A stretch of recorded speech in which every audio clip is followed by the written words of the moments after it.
I want to introduce to you one of our practitioners who has been with us the longest. This is like a veteran. Somebody, the original, we'll call her the OG of the practitioners. Her name is Dr. Kirsten West. And Dr. West is part of the Integrative Oncology team at the Riordan Clinic. She's a naturopathic doctor with a fellowship with the Oncology Association of Naturopathic Physicians. She holds a master's degree in Oriental Medicine and acupuncture, and is a gifted writer and presenter on integrative medical topics. Please welcome with me Dr. Kirsten West. Welcome, everyone. It's so nice to be here tonight. I feel so blessed to be part of this community, but Jimmy already pretty much gave my introduction. I'm Dr. Kirsten West. I work at Riordan Clinic, part of the Integrative Oncology team, and my passion is supporting patients through their cancer journey, on and through it, looking at the whole person, not just the cancer. Integrative medicine takes a village. True integration is about the combination of therapies, perspectives, and approaches to really support someone's health and well-being. I often think of the blind man and the elephant fable. I think it illustrates what can happen when you have limited perspectives that lead to incomplete understanding. And unfortunately, that's what happens a lot in medicine these days. So for those of you not familiar, the story goes that there's 6 blind men all standing around an elephant, and they're all trying to explain to each other what the elephant must look like based on what they're feeling. So based on their experience, so you got one guy at the leg going, gosh, it must feel like a big tree with wrinkles, or a big tree trunk with wrinkles, or look like a big tree trunk with wrinkles. Another guy at the trunk going, gosh, it's a snake. It feels like a snake and it moves like a snake, so it's got to look just like a snake. And this leads to conflicting views.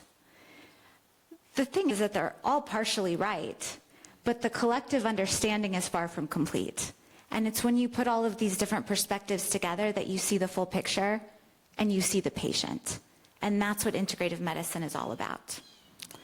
I'm sure each and every one of you have been touched by cancer at some point or another in your lives. It's been very hard to escape these days. And that's why I and so many practitioners like myself feel such a calling to do what we do. It is the reason behind the medicine we practice. I believe that there are 3 reasons why integrative care is so vital in cancer care. Reason number 1, it's about the person and the terrain, not the tumor. There has been this myopic, pervasive approach in medicine for the past several years, thinking that cancer goes under one umbrella. That's helpful for an all-in-one cancer care approach, and it can be helpful for standard of care when we're treating by algorithm. So you treat breast cancer this way, colon cancer this way, prostate cancer this way. But the truth is that every cancer is so different. One breast cancer can be completely different than another breast cancer. Prostate cancers can be unique, and lung cancers can have their own signature. Not only that, but every single person is completely different. So what caused cancer for one person may be completely different than what caused it for another. Integrative, terrain-based care looks at what's happening in the terrain. What is it about that terrain? What is it about that tumor that enabled cancer or disease to start in the first place? We must look at blood sugar, inflammation, immune function, hormone imbalance, stress. All of these are underlying imbalances that standard of care often doesn't address. So that's where we really come in. It's about supporting the body's ability to be healthy and balanced. The body wants to be well. It's in our inherent nature to be harmonized. Reason number 2, we have targeted evidence-informed therapies that work with the body. Our toolkit's pretty big at this point. I think you guys saw what was up on the screen that Jimmy had presented, but there are so many things. We've got, and not limited to, intravenous vitamin C, ozone, UVBI, cryotherapy, hyperthermia, photobiomodulation, supplements, dietary and lifestyle interventions, and importantly, we have mistletoe. And I continue to see the significance mistletoe plays in my clinical practice every day.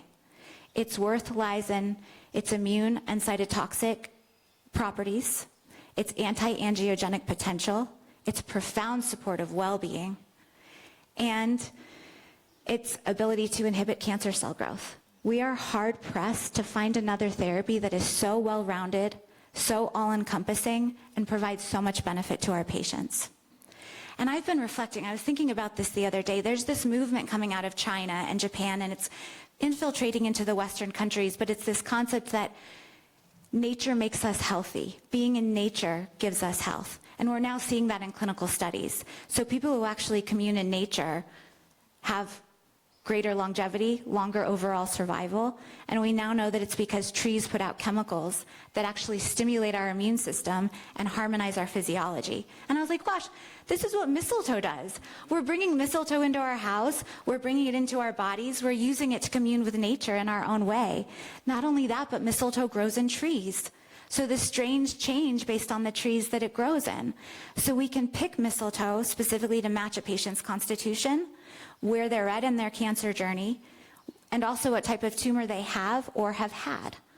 So it goes without saying that mistletoe is a primary therapy in my clinical practice.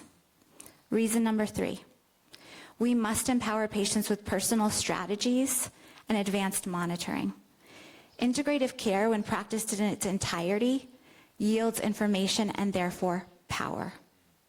It's at diagnosis, during, and after treatment when patients need to feel that their individual needs are being met. And usually it's actually after treatment when the greatest fear sets in, because you go from ringing that bell and feeling like you're doing something active to hoping that you're now doing everything you can to make sure this doesn't happen again or that the disease remains managed. This is where we really need to be here for patients. Not only are we here from diagnosis and throughout treatment to support them, but we need to be here to figure out how to make their body inhospitable to disease, inhospitable to cancer, to support their needs and meet them where they're at, and also try to discover the root causes. So the question becomes, how do we do that? And we do that with advanced testing. We do that with testing such as full terrain lab assessment, toxin testing, mycotoxin testing, circulating tumor cell DNA testing. All of this provides answers that imaging often cannot provide. The other remarkable thing is we now have ways to actually identify cancer when it's microscopic, when there's residual disease. We can also sometimes identify cancer when it's just beginning. This type of information gives us and our patients critical information to act on. What do we do now? And then the question becomes, how do we act? We have all of our testing to help us determine what that patient needs. And then we have our giant integrative toolkit, which goes far beyond the standards of chemotherapy, radiation, and surgery. Not to mention we have mistletoe, which we can match exactly to what a patient needs along their entire journey. So this is really incredible stuff, and this is the role that we need to play for our patients. So in conclusion, I continue to see every single day the paramount difference integrative care makes for people facing cancer. It offers options, it gives root causes, addresses root causes, and truly supports the body's ability to heal. Unfortunately, not everyone can afford this type of treatment, and it's often not covered by insurance. That's why tonight, you guys have the ability to change that for somebody. You have the option or the ability to give not only a treatment plan, but to offer hope and to help somebody believe big. And in so doing, help all of us believe big. So thank you so much for having me here tonight. It is a blessing. It's always been a blessing to be part of this community. So,